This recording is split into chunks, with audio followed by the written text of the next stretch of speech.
Elle a vendu sa voix au monde entier. Mais en larmes dans son autobiographie, elle a fini par admettre que la perte de l'homme qui a façonné toute sa carrière l'avait laissée avec une seule certitude. J'ai perdu ma moitié.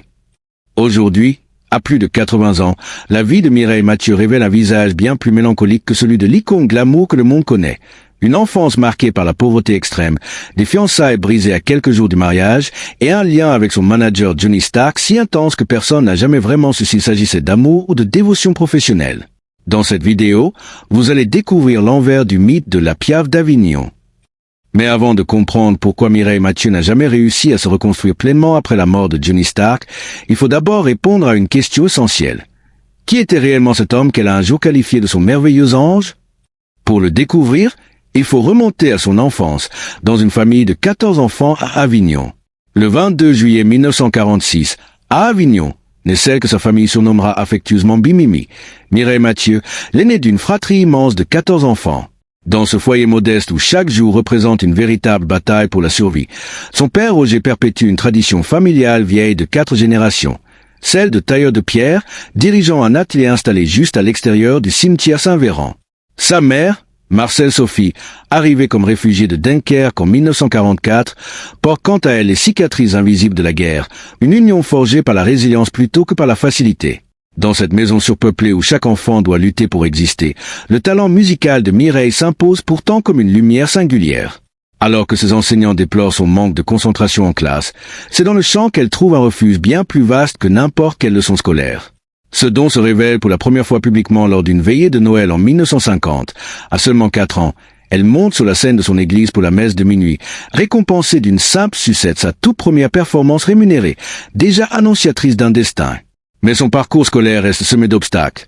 Sa dyslexie non diagnostiquée lui vaut un redoublement, et sa gaucherie naturelle, jugée à l'époque non conventionnelle, lui attire de sévères punitions qui la contraignent à apprendre à écrire de la main droite, bien que sa main gauche continuera toute sa vie à s'exprimer librement sur scène, témoignage silencieux d'un esprit que rien n'aura jamais réussi à totalement dompter. À seulement 14 ans, faute de pouvoir poursuivre ses études, Mireille doit se résigner à travailler dans une usine locale de Montfavet. Mais même au milieu du cliquetis incessant des machines, sa voix parvient à percer la monotonie. Pendant les pauses, elle chante, portant le moral de ses collègues autant que le sien. Sa sœur Monique la rejoint bientôt, et ensemble, elles enchaînent de pénibles trajets à vélo achetés à crédit, bravant les violentes rafales du Mistral, une période rude qui forgera, sans qu'elle le sache encore, la résilience nécessaire à sa future carrière. Le destin frappe enfin à sa porte 2 ans après avoir quitté l'école. Elle participe au concours régional On chante dans mon quartier à Avignon, sur une scène modeste éclairée par un unique projecteur. Sa voix, que certains décriront comme portant le son d'un océan entier, captive immédiatement le public. À 16 ans seulement, les juges la couronnent à l'unanimité du surnom de Nouvelle Mistinguette, un hommage vibrant à Edith Piaf qui scelle, dès le lendemain, un contrat extraordinaire signé par son père, transformant sa vie du jour au lendemain. Au cœur de cette métamorphose se trouve Johnny Stark, impresario légendaire surnommé l'Américain pour son allure et son nom particulier, façonné au contact des soldats américains durant sa jeunesse. Reconnaissant immédiatement le potentiel unique de Mireille, il prend en charge sa carrière à l'image du colonel Tom Parker pour Elvis Presley, l'encourageant patiemment à dépasser la simple imitation de son idole pour forger sa propre identité artistique. Un tournant décisif qui allait, bien plus qu'une simple collaboration professionnelle, sceller un lien dont la véritable nature resterait, pour toujours, enveloppée de mystère. Sous la houlette bienveillante mais exigeante de Johnny Stark, Mireille enchaîne les triomphes.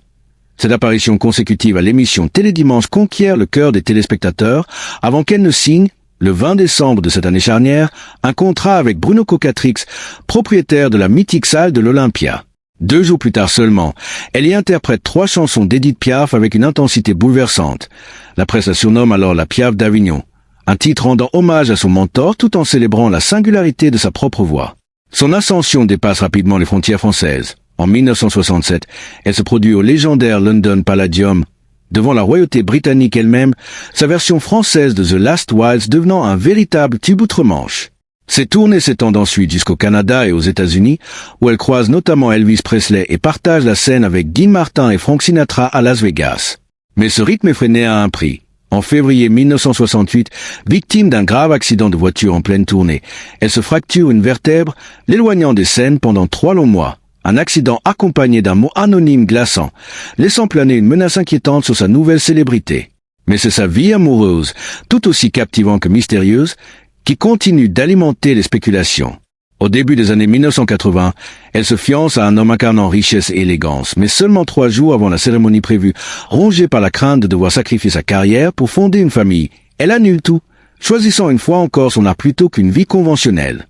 Une décennie plus tard, une seconde romance avec l'expert en cosmétique Olivier Échaud-de-Maison connaîtra le même sort, s'éteignant face aux exigences de leur vie respective, laissant, chaque fois, Mireille se retirer un peu plus profondément dans l'intimité de son monde intérieur.